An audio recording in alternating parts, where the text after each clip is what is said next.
გასულ ღამეს ბელარუსში განვითარებული მოვლენების შესახებ ჩვენ უკვე ვისმენთ საქართველოში პოლიტიკურ შეფასებებს იმ პოლიტიკური პარტიების მხრიდან, რომელთა წევრებიც, ლიდერებიც ახლა იმყოფებიან ციხეში სხვადასხვა ბრალდებით და როგორც პოლიტიკოსები უსვამენ ხაზს ერთ მნიშვნელოვან გარემოებას, რომ სწორედაც ამერიკის შეერთებული შტატების სანქციები მუშაობს და ეს გამოჩნდა ლუკაშენკოს შემთხვევაში, როდესაც სწორედ ის წავიდა დათმობაზე და სანქციების მოხსნის სანაცვლოდ მიიღო გადაწყვეტილება, რომ შეეწყალებინა პოლიტიკური პატიმრები. ეს არის პირდაპირ პატიმრების ბედით ვაჭრობა, სწორედ ასე აფასებენ პოლიტიკოსები საქართველოში, ბელარუსში მომხდარ ამბავს და ისინი ბუნებრივია პარალელს ავლებენ საქართველოში არსებულ მდგომარეობაზე, ის რომ ბიძინა ივანიშვილსაც შეეხო ამერიკული სანქციები და ახლა მოსალოდნელია, რომ ეს უფრო მეტად გაფართოვდება, მათ შორის არსებობს საშიშროება ივანიშვილისთვის ბრიტანული სანქციებთან დაკავშირებით და შესაბამისად არ არის გამორიცხული, რომ იგივე გადაწყვეტილებები მიიღოს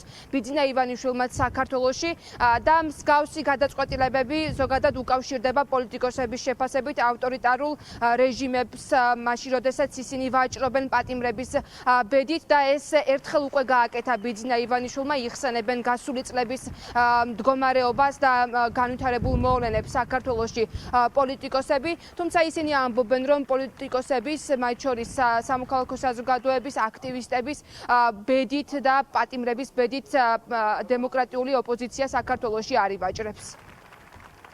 როგორც ჩანს, ეს ჭირდება ოცნებას პოლიტიკური გარიგებისთვის, რომ ძევლების გათავისუფლება გახდეს მისთვის ერთ-ერთი მოლაპარაკების შინაარსი და წინაპირობა. სხვა ახსნა არ აქვს ისეთი ადამიანების დაპატიმრებას, რომელთა ბიოგრაფიას რო კითხულობ, უბრალოდ გინდა ინატრო, რომ შენ ქვეყანაში ეს ხალხი, აი ესეთი ხალხი ყავდეს, რაც შეიძლება მეტი. საერთოდ არ არის გამორიცხული, რომ ივანიშვილის გონებაში იყოს ანალოგიური ოპერაციის შესრულება ეხლაც, იმიტომ რომ საქართველოში არის 150-მდე პოლიტიკური პატიმარი, ივანიშვილი ადამიანებს აკავებს ყოველგვარი სამართლებრივი საფუძვლის გარეშე, საერთოდ არ გამოურიცხავ, რომ ივანიშვილს მართლა უნდოდეს ტყვეებით ვაჭრობა.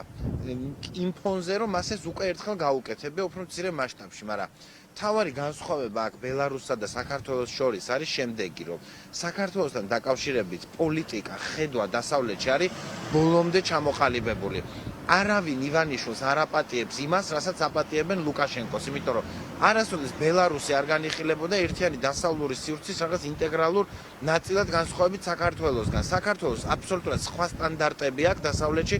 პოლიტიკური პატიმრები არ არიან ჩვეულებრივი პატიმრები, ისინი არიან ტყვეები და ეს ტყვეობა მხოლოდ და მხოლოდ იმ მიზნით არის გადაწყვეტილი და ამ მიზანს ემსახურება, რომელიც გულისხმობს ივანიშვილისთვის სანქციების მოხსნას. ცხადია, არავინ არ აპირებს ქვეყნის მომავლით ვაჭრობას, პირველ რიგში დემოკრატიული ოპოზიციიდან და ლუკაშენკოს შემთხვევა საქართველოსგან განსხვავებულია. ეს ნიშნავს იმას, რომ საერთაშორისო სანქციები მუშაობს და მათ შორის მუშაობს ბელარუსის დიქტატორისთვის ლუკაშენკოსთვისაც, რომელსაც ბიძინა ივანიშვილისგან განსხვავებით ბევრად უფრო დიდი რესურსი გააჩნია იმის, რომ დიდხანს გაძლოს საერთაშორისო სანქციების ქვეშ, თუმცა როგორც ხედავთ, ისიც კი მიდის სანქციებთან მიმართებით დათხოვებას და მეორე ის ნიშნავს იმას, რომ პრეზიდენტ ტრამპი და ამერიკის შეერთებული შტატები პირადად არიან ჩართულები პოლიტიკური პატიმრების გათავისუფლების საკითხში.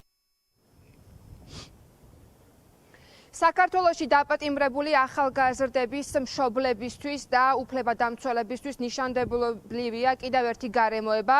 ლუკაშენკოს მიერ შეწყალებულ პატიმართა სიაში არიან ისეთი ადამიანები, რომლებიც მაგალითად სხვადასხვა პროფესიას ეკუთვნიან, იგივე არიან პუბლიცისტი, რედაქტორი, პოლიტიკური ლიდერები, რომლებიც რამდენიმე წლის განმავლობაში იხდიდნენ სასჯელს და სწორედ ესეც არის ერთ-ერთი გარემოება, რომლის გამოც პარალელს ავლებენ საქართველოში არსებულ მდგომარეობაზე. დღეს საქართველოში საპატიმრო დაწესებულებებში სწორედ სხვადასხვა პროფესიის ადამიანები იმყოფებიან, მსახიობები, პოლიტიკოსები, სამოქალაქო აქტივისტები და სწორედ აქედან გამომდინარე, რადგანაც ხშირად ავლებენ პარალელს ლუკაშენკოს რეჟიმთან, ბიძინა ივანიშვილის ხელისუფლების პოლიტიკასთან დაკავშირებით, არსებობს მოლოდინი, რომ შესაძლოა გადაწყვეტილება პოლიტიკური პატიმრების ბედით ვაჭრობასთან დაკავშირებით ასევე საქართველოშიც იქნას მიღებული. უფლებადამცველები ამბობენ, რომ ამის ნიშნები ქართული ოცნების მხრიდან აქამდეც შეინიშნებოდა.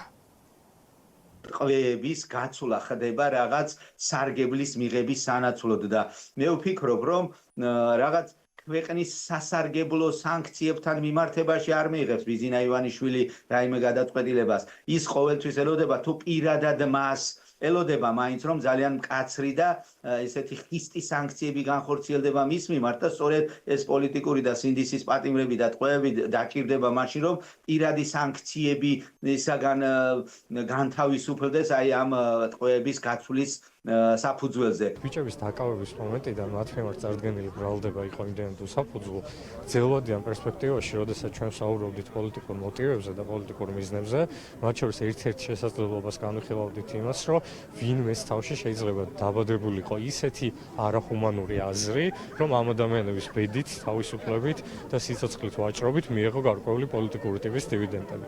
შესაბამისად, არ გამოურიცხავთ გრძელვადიან პერსპექტივაში ბიჭების მიმართ შეწყალება გახდეს პოლიტიკური მოლაპარაკების საგანი. ხშირად ისმოდა შეთავაზებები აღიარებასთან დაკავშირებით, რასაც შემდეგ უნდა მოყოლოდა გარკვეული შეღავათები. ბუნებრივია ეს თავის თავში მოიცავდა ბრალის აღიარებას, თავის დამნაშავედ გამოცხადებას, რასაც ვერ გააკეთებდნენ უდანაშაულო ადამიანები ვერაფრის ფასად. საქართველოში უფრო ბევრად მეტი პოლიტპატიმარია ვიდრე რუსეთში და ბელორუსიაში. ჩვენ ქვეყანაში არიან ადამიანები დაჭერილები, რომლებსაც არ ჩაუდენიათ არავითარი დანაშაულები და მე როგორც უფლებადამცველს, რა თქმა უნდა, გამიხარდება თუ ეს ადამიანები იქნებიან გარეთ და დაუბრუნდებიან თავიანთ ოჯახებს. ჩვენ კარგად ნახეთ, რომ სასამართლო პირდაპირ დამოკიდებულია კლანზე და კლანი იღებს მხოლოდ გადაწყვეტილებას, მაგრამ მე შემიძლია გითხრათ, რომ ეს ადამიანები ყველა, ვინც უკლებრივ დაკავებული არის პოლიტიკური მოტივებით, არიან უდანაშაულოები. პოლიტიკოსების შეფასებით ქართული ოცნება მთელი ამ დროის განმავლობაში ცდილობს გაუფასუროს ამერიკის შეერთებული შტატების სანქციების ეფექტი, თუმცა ეს ბუნებრივია არ არის დამაჯერებელი, თუნდაც იმ მოვლენებიდან გამომდინარე, რომელიც განვითარდა გასულ ღამეს და წინა კვირების განმავლობაში ბელარუსში, როდესაც სწორედ შეერთებული შტატების სანქციების მოხსნის სანაცვლოდ ლუკაშენკომ მიიღო აღნიშნული გადაწყვეტილება, რომ პოლიტიკური პატიმრები გაეთავისუფლებინა. რა გადაწყვეტილებები შეიძლება იქნას მიღებული საქართველოში, ბუნებრივია ამაზე საუბარი ჯერჯერობით რთულია, თუმცა არსებობს მოლოდინი, რომ შესაძლოა სწორედ იმ გზას გაყვეს ბიძინა ივანიშვილი, რა გზასაც მიჰყვება ლუკაშენკო. ჯერჯერობით ქართულ ოცნებაში გასულ ღამეს განვითარებულ მოვლენებთან დაკავშირებით განცხადებები არ გაკეთებულა.